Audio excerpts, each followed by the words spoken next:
The Reebok Floatzig 1 is probably my 2024 standard daily trainer of the year, but Reebok announced 2024 as their year of run and then went ahead and released two other versions of the Floatzig.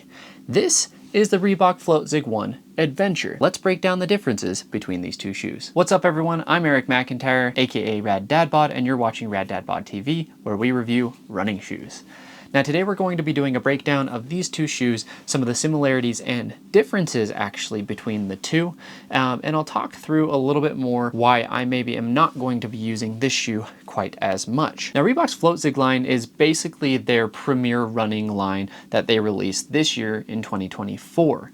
The goal was to be able to provide some more performance-based models, as Reebok has kind of taken a break from the running game for the last few years, though they did have a couple of really good models that people tend to love at some good price points throughout the last year or two. Reebok launched the Floatzig 1 as kind of that first iteration, and then later this year they ended up releasing the Adventure as well as the X1, which I'll do its own unique video about. Now a couple of disclaimers and disclosures before we get into any of the specific details. I was provided both of these shoes plus the X1 free of charge from Reebok for the purpose of review. I'm not being paid for these videos, nor was I asked to make any specific video. Instead, they just sent them over, and as such, they do not get to watch these videos beforehand, and these thoughts and opinions are entirely my own. Now, I absolutely loved the Floatzig 1, and just a couple of quick breakdowns of the specs, and I also have its own full video that was released a couple of months ago, so I'll link that at the end of this video, and you can check it out if you so choose.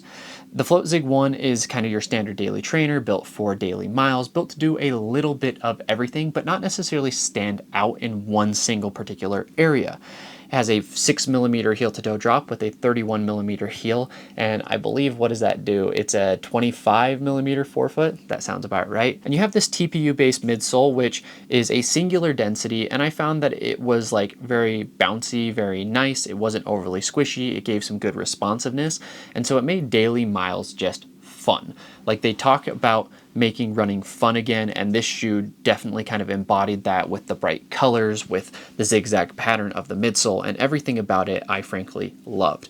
My only knock on the shoe was that the upper did tend to require some good cinching down, and oftentimes the runner's knot in order for it to be locked down and fit correctly, and that the shoe was a little bit unstable, and so if you are an overpronator, then you may have some lateral issues that way. But all in all, again, I think it is my favorite standard daily trainer, so that excludes kind of the lightweight daily trainer category.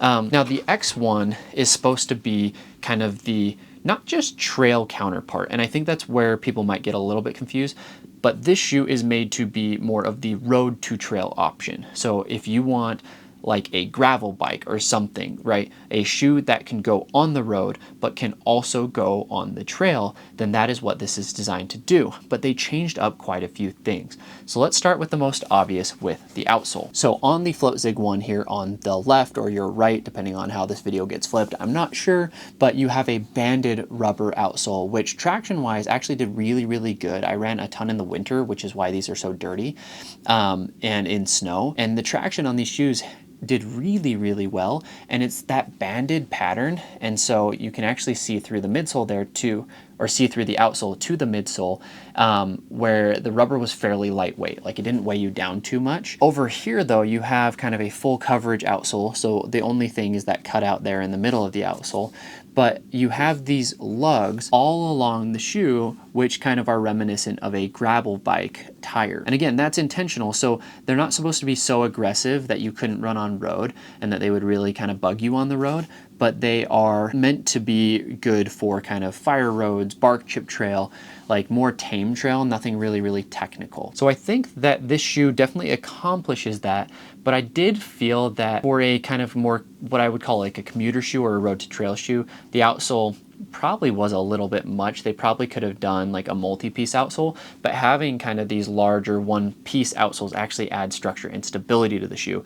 And seeing as the Floatzig 1 had some stability concerns, though minor, you would want to stabilize that if you're going on something other than flat roads. So that was kind of step one of stabilization. Now comparing the midsoles, you actually have a dual density midsole on the X1 versus just a single density midsole on the Floatzig 1. The X1 still has that TPU Floatzig foam, but it comes in an EVA carrier foam.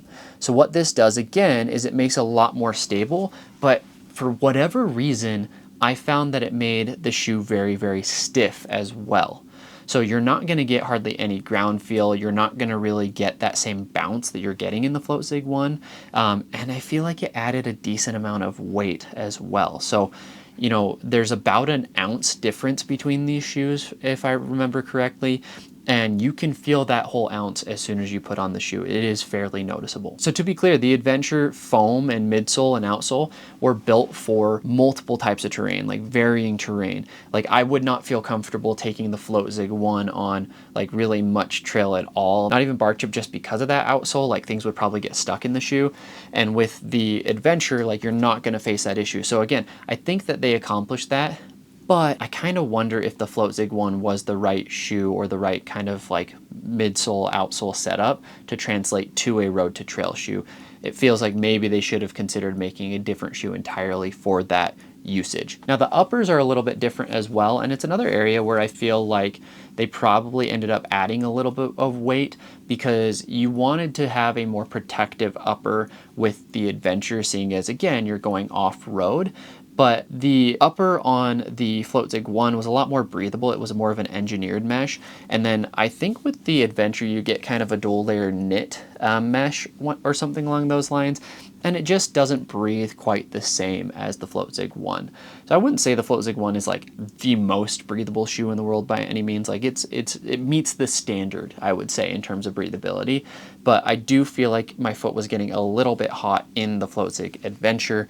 And so all in all, I just feel like probably need to mix it up a little bit with the upper. And again, just kind of fortifies my thought of, I feel like the Floatzig 1 was not a shoe that was built to be made into a road to trail shoe.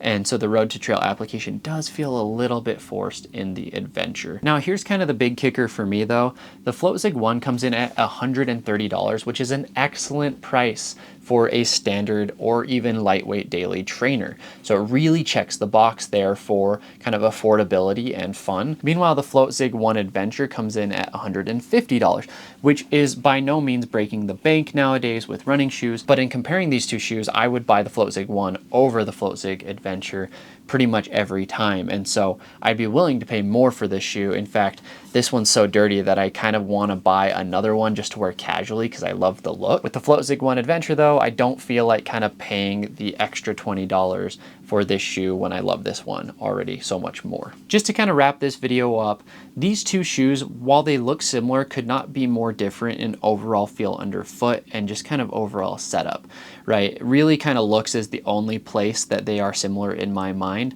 And I feel like, and I hope that Reebok in 2025 maybe takes the Adventure line a different direction, or maybe makes a different shoe as their commuter shoe rather than kind of making a road to trail version of the Floatzig 1. I just don't feel like it translated that well, and I would like to see maybe a different foam setup overall. Personally for me, I'm not a huge fan of the dual density foams, especially when there's an EVA carrier. I think if you want to do dual density as stabilization, it takes away from whatever the bouncier foam is. And I've seen this with pretty much every other brand that's done this, to where when you take kind of a bouncy foam and you slap some EVA on with it, it just takes too much. The softer, more responsive foam does not shine through 9 times out of 10. But overall, I do really like what Reebok is doing. I'm excited to see what they do in 2025 and what kind of innovation that they have coming, because the Floatzig 1, in my opinion, was a huge winner. I believe it's gotten some awards as well, and so huge fan of the Floatzig 1. I'm currently putting miles on the Floatzig X1, testing that out, really kind of pushing it to its limits for speed, as that's their racing shoe.